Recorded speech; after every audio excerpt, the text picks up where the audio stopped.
Here we go. 2018 Sumter Enduro. I've never done an Enduro before, so I figured running an early row in the C class would be pretty safe. That's what I did. This entry section was a warm-up. It was pretty fast, really fast. Pinned for most of the way. These guys are all in my row. We kind of stuck together, or not stuck together, but ended up together the whole way through. The track was really good. It was all sand. That's what we expected for Sumter. It's a place I've ridden quite a bit. This area is run by the Surma racing group, and they host trails and have a clubhouse here. And it's a member-only access kind of facility, and they open it up for the public during the National Enduro Series.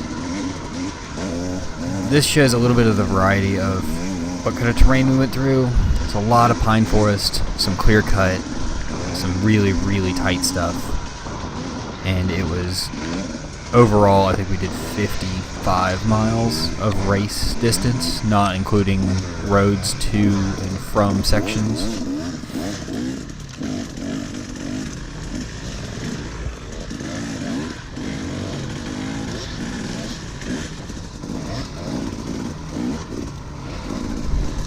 The weather that day was in the mid-40s and 100% chance of rain.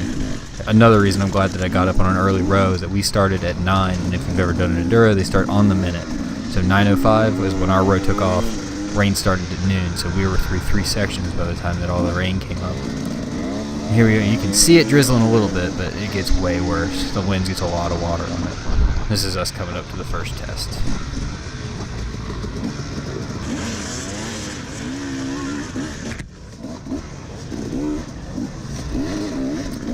Alright, test 1.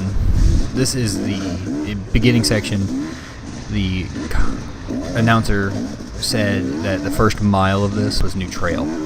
And it was pretty clearly that it was new trail. There's a lot of face-high limbs, a lot of clear, a lot of new cut.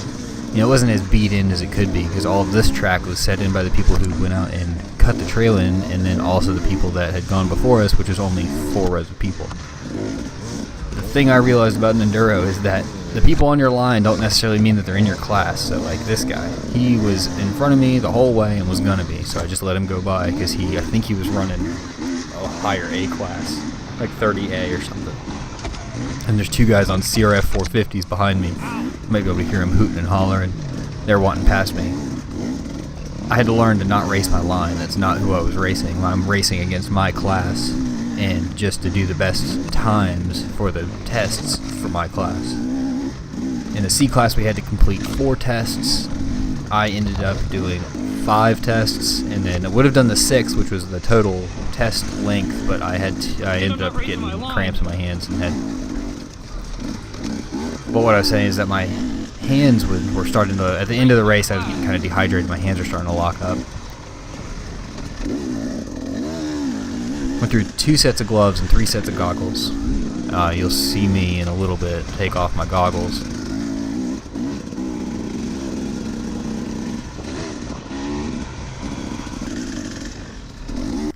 I wanted to pause this. There's a lot of deadfall, and I should have hit this way more square. See it throw me sideways. I managed to make it the whole way without crashing at, my race pace. Except for that I wouldn't count that as a crash because I never actually hit the ground, but I came off the trail a little bit and then had to find my way back over.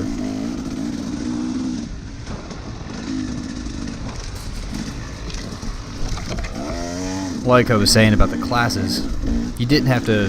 Just because you're in row 1 doesn't mean you're a pro. So some of the row 1 guys were, slower, older riders that just wanted to get out early. And you see them and come across them.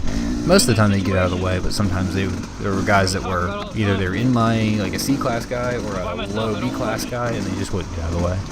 There was a lot of this where I was ending up by myself, and I had to try to get out of my comfort zone and push while I was alone, because I just won't do that. And I don't know if it's a flaw necessarily, but it's something I'm just not good with. This was one of those riders I was talking about who he was moving, but I was crowding him, and I'm not comfortable doing that, but I wanted to get past him. I wanted to keep moving. I wanted to keep my pace going, and I wanted to keep my race going. He was going to let me pass, and I had to make a good, clean pass. pretty fast trail overall. It was a lot of this, a lot of pine, a lot of, not necessarily double track, but it was, you know, wide enough that you could move.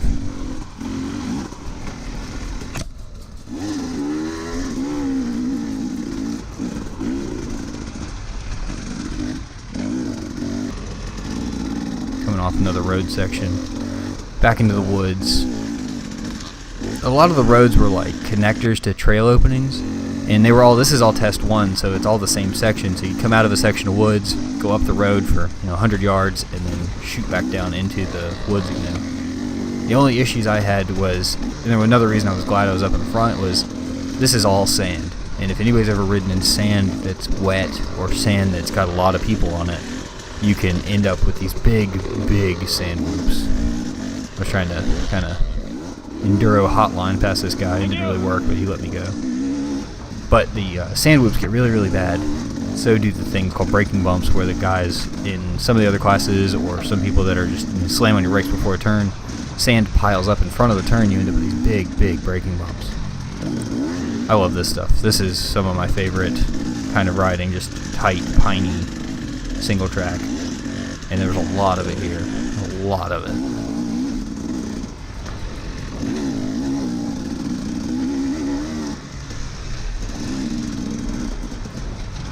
I feel really comfortable riding this kind of stuff. It's something that I generally will go ride.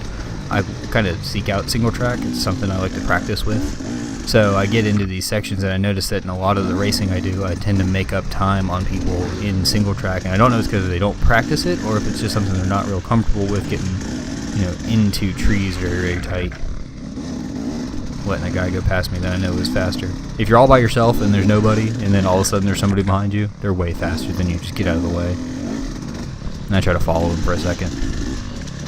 So I had problems with my goggles the whole time.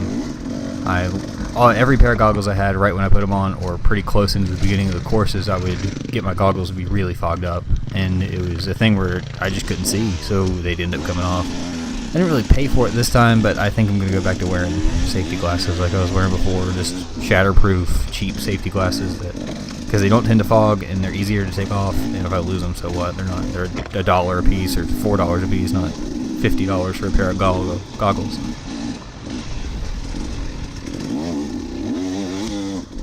You see the water on the lens. It was, at some point, it was just, you couldn't fight it. You were just going to have water on your lens, because at about the middle of the third test, it just turned into pretty much a downpour. It was just solid, heavy rain for the whole third test, and the fourth, and the fifth, and the sixth, which is why one of the reasons I backed out of the sixth test.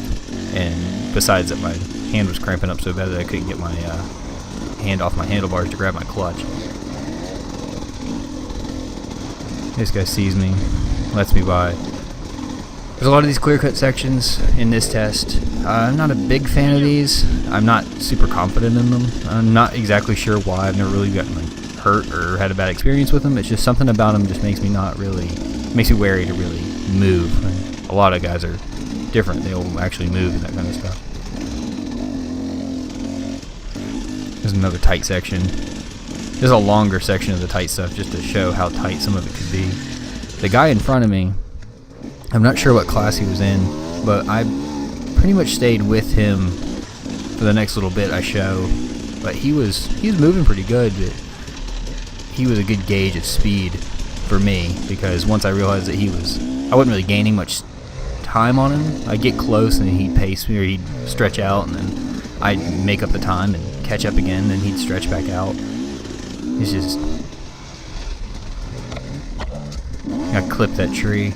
Tight stuff. It's just good, tight single track.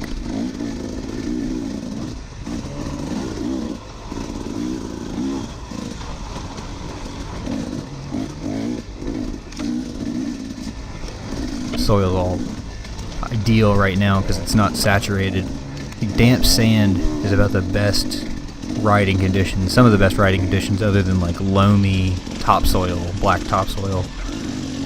Wet sand or damp sand is really good, and that's what this was. It was churned in with some black dirt, and it was making some really good traction.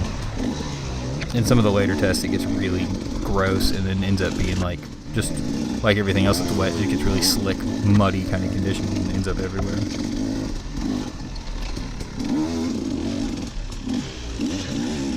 I've got cut down bars and I was clipping in places. I don't know how some guys run full width bars without hitting everywhere. Maybe they do and it doesn't matter.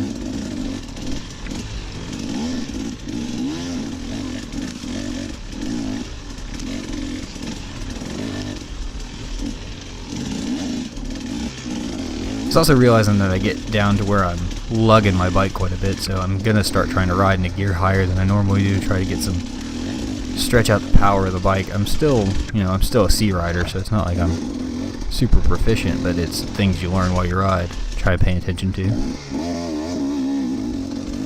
Came through that little tight squeeze and didn't clip my front wheel, clipped my back wheel.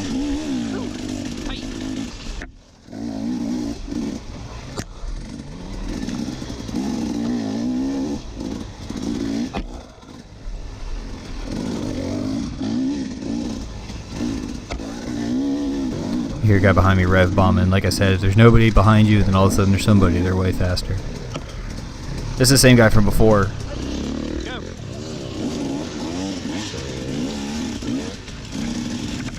I'm not passing somebody like that. He's the same speed I am. It's not fair. Holy fuck! What is this shit? This is my favorite section. It was short, but it was the coolest section of the whole race. What the fuck is this?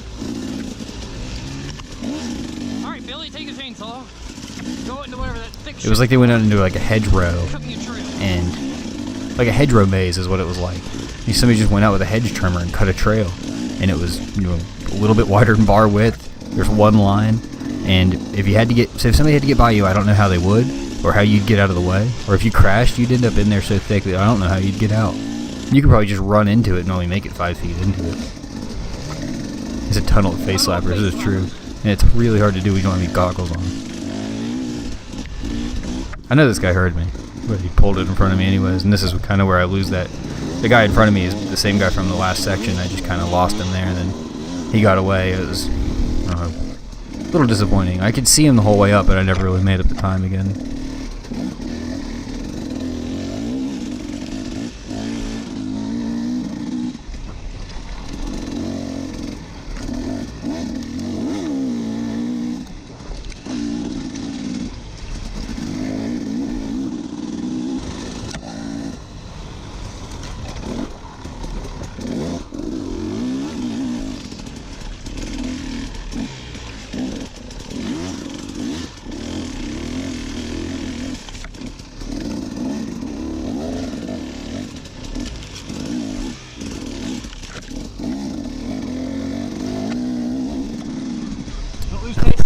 Start talking to myself and then plow into a tree.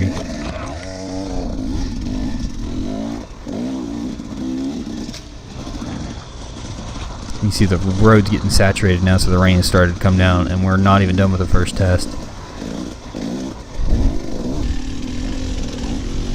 There's more of that clear cut where you can see the pine needles, but the trees have been burned. I left this section in here actually just because I like the visual of it. I think it was one of the most interesting looking areas. There's not any undergrowth, it's just, you know, rows and rows of pine trees. It's really cool to see. I hit a patch of really soft sand, it threw my handlebars sideways. Not a crash, just, you know, a bobble. This is one of the clear-cut sections. These are spotted in among all the rest of the trees and everything, and it was, you know, just a section you had to deal with. So, overall, I had a lot of fun. If I can do another one, I definitely will.